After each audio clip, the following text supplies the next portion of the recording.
Good morning, good evening, good day. Thank you so much for watching Attack Power Gaming. Today we are going over a quick look here at Task Force 45, the new American division in the Liberation of Italy DLC from Steel Division 2.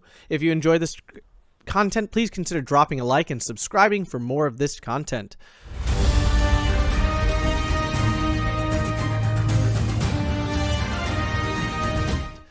So, when I started building this deck, I actually started with a Maverick build because, I mean, it's a solid deck. There's a lot of good stuff in it. There's a lot of good things happening. But the moment I started digging into it, I realized a serious problem with that plan. A lot of these cards are phase locked, which means that you can only call them in certain phases of the game. Most specifically, you can't call a lot of these units in until phase B or C, which means building a Maverick deck is not ideal because you're not going to get access to your best troops until later in the game. So at that point, I decided to pivot and make a balanced one instead, because I think it just actually fit the way the deck is almost forcing you to build instead. I'm sure you can get away with a Maverick in some way, but I decided to go with the balance then after that change. Now, Recon Tab, awesome. This is a Recon Tab right here. This is the kind of Recon Tab you'll want to have. Tons of M8s. Now be careful. One of these you can only bring in B, and the other one you can't bring in C, and you want to bring in A. These T-70s look cool. These are super glass cannon-y, though. Be careful. They have no armor whatsoever, therefore shooting stuff from far away. Really high penetration, but I'm just going to try these out. It might be terrible. It's basically a, not a Wolverine, the other Hellcat. Cavalry scouts, really strong. Sneak them behind, bazooka their stuff. Great play. These guys are also very strong. We have snipers here. They're great. These little ammo and pioneers are probably really solid, actually. They have TNT. They're cheap. They can do stuff. This recon squad is not bad at all. It's got a machine gun, got a couple close range things, but not good enough to bump out any of these things up here instead. Recon, M5A1, not good enough. Stuart, not good enough here, especially not over some of these other options. So that's how that Recon Tab's built. Infantry Tab I just decided to fill up because, again, I went balanced. So at first I thought I was going to be Maverick. I was like, oh, these guys are fantastic. Realized they're phase locked to B and C. These guys are fantastic. As I said, double BAR automatic rifles. They have semi-automatic M1 Garands, bazookas. I mean, these are great infantry units. I decided to put them both in C to give me that long-range punch here at the end. And then these, I'm going to try Prakinas. Also a very solid unit. 2 automatic rifles. No AT. Okay, that's the big difference. No AT and a weaker bolt-action rifle, but still a solid infantry unit. Double machine gun is always good, especially at 25 points. These are the Brazilian version of Pioneers, essentially. Pretty straightforward. Only 20 points, though, and great availability, so very solid, but again, phase lock to B. Then you have these, I'm assuming they mean conventional? I'm not sure what the CONV means. Someone's going to tell me in the comments, I'm sure. This is a really solid unit. For only 20 points, you get a 15-man squad of semi-automatic rifles and a BAR. I mean, sign me up. I mean, that's I took all of them because they just seem really strong to me.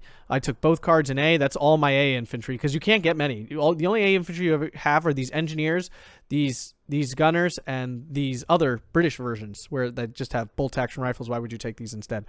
So I just took them all. They seemed like the best. You can't take any of these Brazilian units or these later American units until B or C. So that really limits your quality infantry, which is why I went away from the Maverick.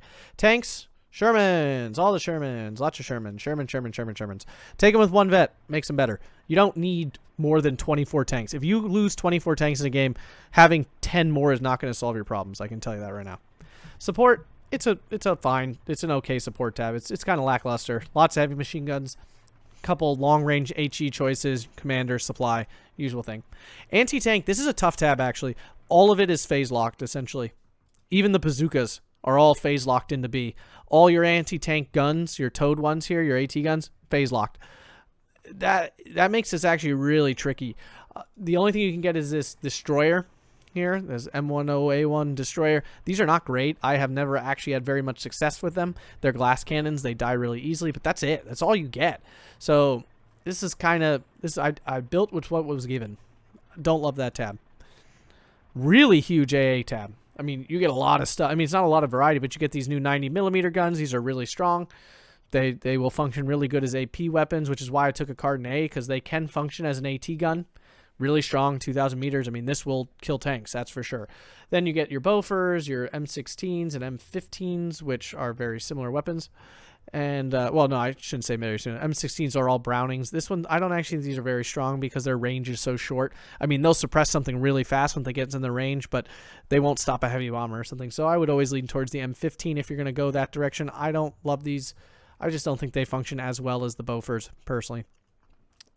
Artillery. Really cool tab of artillery. We got mortars that are all radared up. You have these 203 millimeter howitzers at the end here.